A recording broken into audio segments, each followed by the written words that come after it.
Hey, I'm Cole, Marketing Director at Citizen Remote. And I'm Tim, co-founder and COO of Citizen Remote. And today we're going to talk to you about digital nomad visas. And we're going to tell you a few things about them and some things that you might want to know if you're curious or thinking of applying for one. So, first of all, what is a digital nomad visa, Tim? A digital nomad visa is essentially a tool that people use to acquire long-term residency in another country. So the first requirement of digital nomad visa is being a remote worker.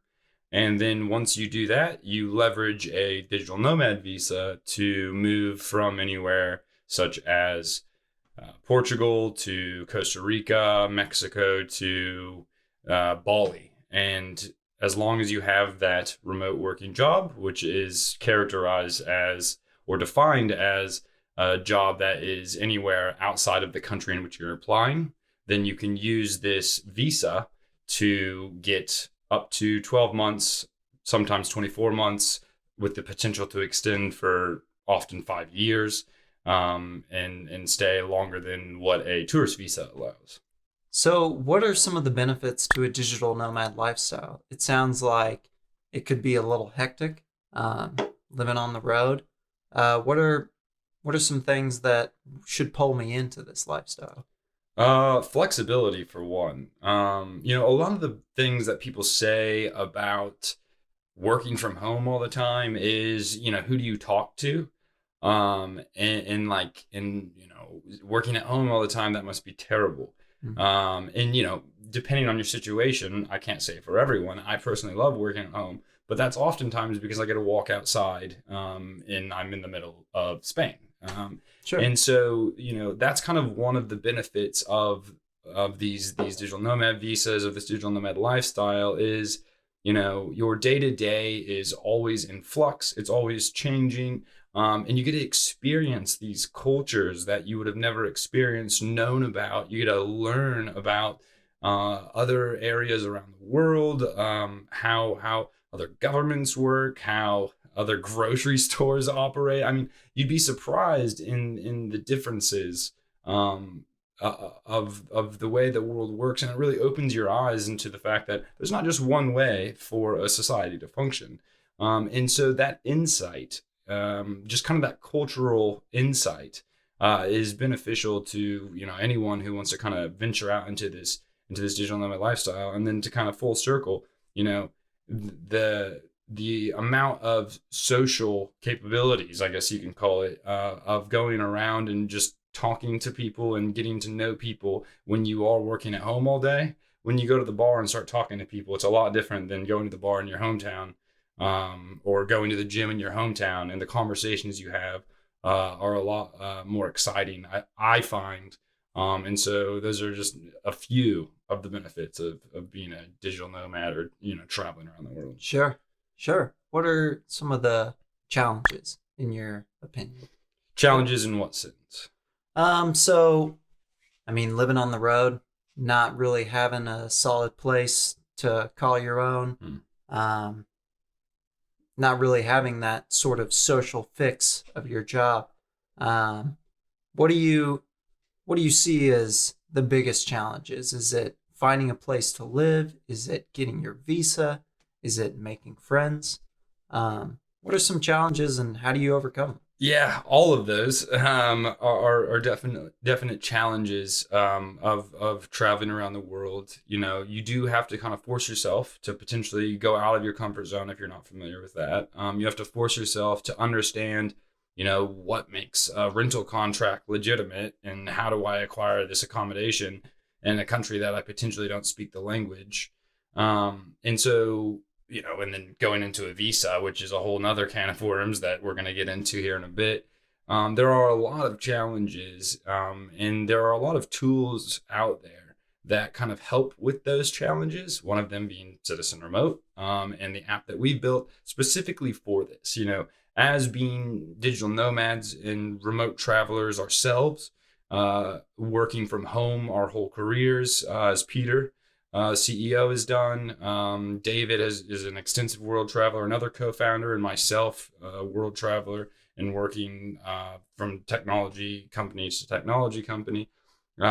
It's just, we know the pain points that come with that, and we've used our backgrounds to create the best tool possible to address those concerns and make it almost seamless to go from, again, the middle of the US to Portugal, or from Portugal to Southeast Asia and back around again.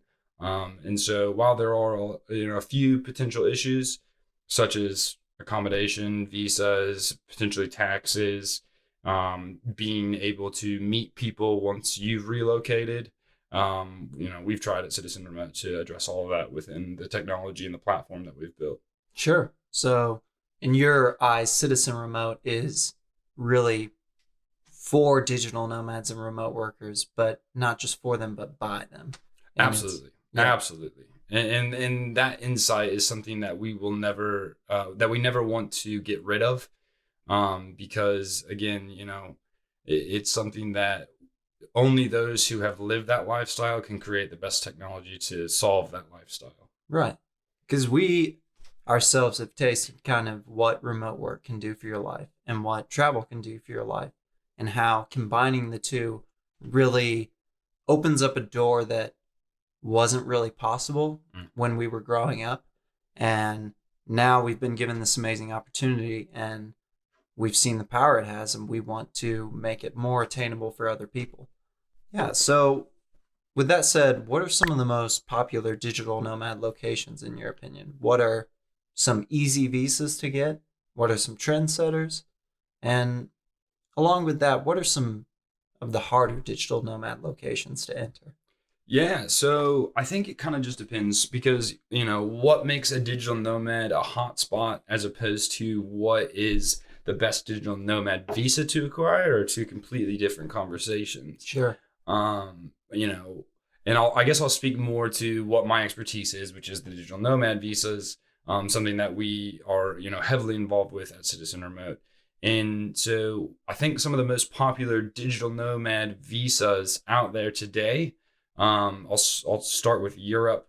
Portugal is by far and away the biggest, which is funny because it's also the hardest. And that comes from restrictions on how much you need to open up a bank account, tax ID, getting set up all before applying. You have to be in your home country or a country in which you have residence. There's a lot of these restrictions that make it more difficult to acquire a visa, as a place like Greece, which is a very up and growing digital nomad location, from Athens, one, but also because of the ease of acquiring the visa for Greece. It's very easy. You can do it in country. And so for Europe, I think that's kind of the hardest, also most popular, and then kind of that dark horse up and coming, very easy visa to obtain. And then you have also places around the world like Brazil that doesn't necessarily have a digital nomad visa, that kind of have something similar to the D7 scheme of Portugal, without the hurdles that you would have to jump through for Portugal. And then Bali's coming out with some new. Southeast Asia is kind of just now entering the territory, but again, they're global. When you talk about every continent, besides Australia, who's on the just around the corner. South Africa is about to have one. There's a few, 3 or 4 in South America. I mean, they're around the world. So, Right. So, with that said, what are some of the personal challenges that you've experienced about being a digital nomad? Or how much work does it take? Because I mean, I'm working a job. I Yeah. don't know if I want to introduce the work of another job. So, what can I expect from this lifestyle? Is it going to drain me? No. I mean, if you work remotely, then the lifestyle, I often find, depending on the pace at which you travel, kind of reinvigorates you. I know if you go all the time, depending on who you are, sometimes you can go, every 2 weeks. And if that's your lifestyle, then great. If you can keep up with your work in the meantime, fantastic. But I very much enjoy this lifestyle because, as we're talking now in the middle of the US, I'm still working every day, visiting my family for the holidays. And it's something that allows me to stay longer and not stress out that the company that we've created is not doing what it needs to. The other side of that is, do people not know how to take a break? And that's a conversation, maybe I need to be discussing, or somebody needs to discuss with me. But I think that the ability to travel around the world and be able to work and stay longer in places is just the biggest bonus that there is. Sure. And that's an incentive that people kind of may not consider right away about this, is that you choose your pace. Just because the visa lasts for 1 year does not mean that you are locked in that country for a year. Now, it might not be a multiple entry visa, in which case the situation might get a little more sticky. But in the end of the day, you get to choose how you want to do this lifestyle. You get to choose if you want to stay in a place for 2 weeks or for 2 years. Yeah. Because if it's within the allowance, then you can make it happen. Absolutely. Yeah, and the ability to extend a visa past that 12-month, the ability to potentially get citizenship in places like Portugal, which is why it's one of the most popular. There are all these benefits to digital nomad visas that people think that, my goodness, that's going to be so stressful. But it's so easy, especially when you have, the power of a community behind you to bounce questions off of, or the technology that we've built. It makes it so easy to craft that pace, to craft that lifestyle.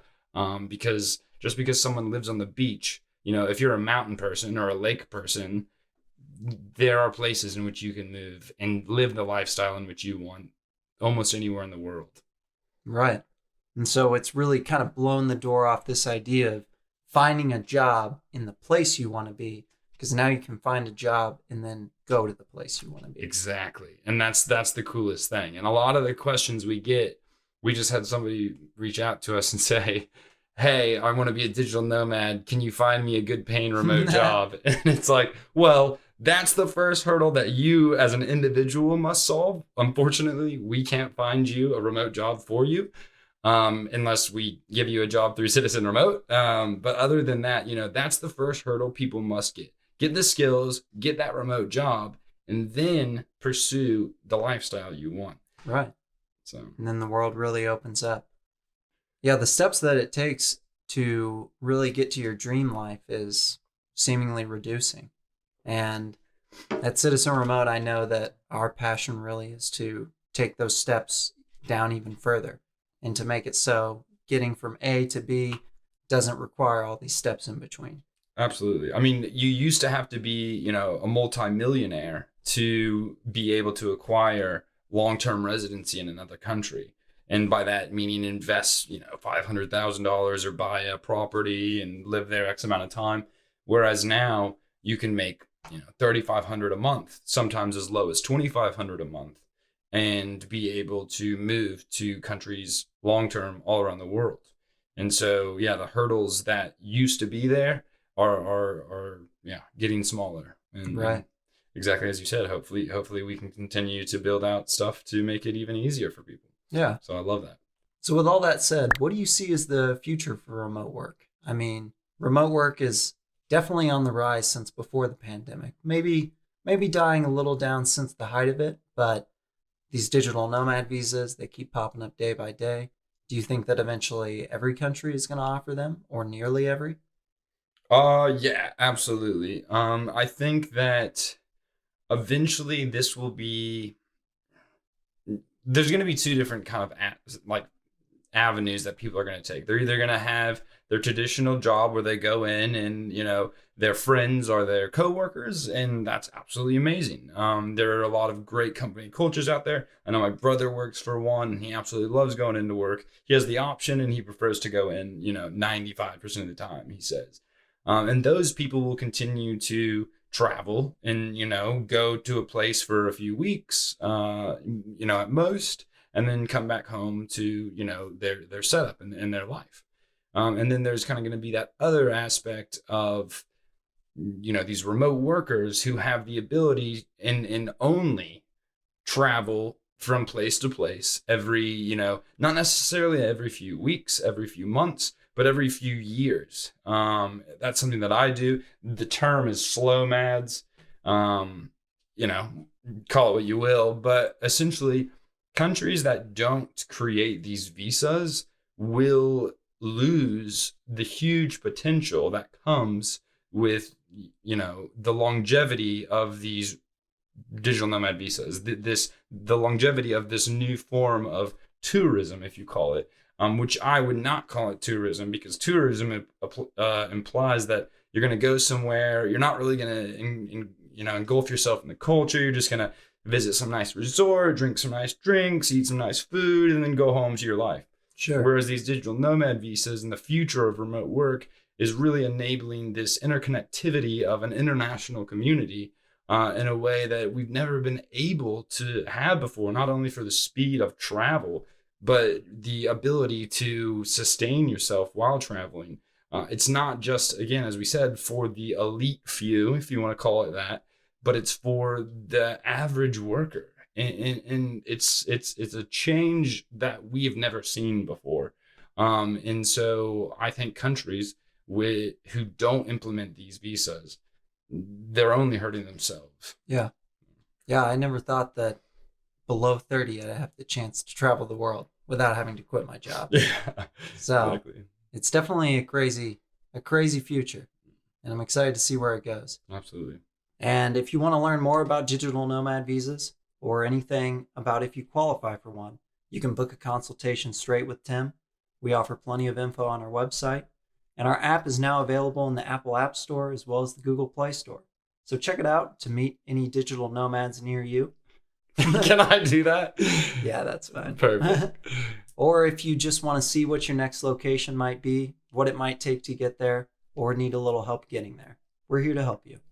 So again, I'm Cole, Marketing Director, and this is Tim, Co-founder, and thank you for choosing Citizen Remote.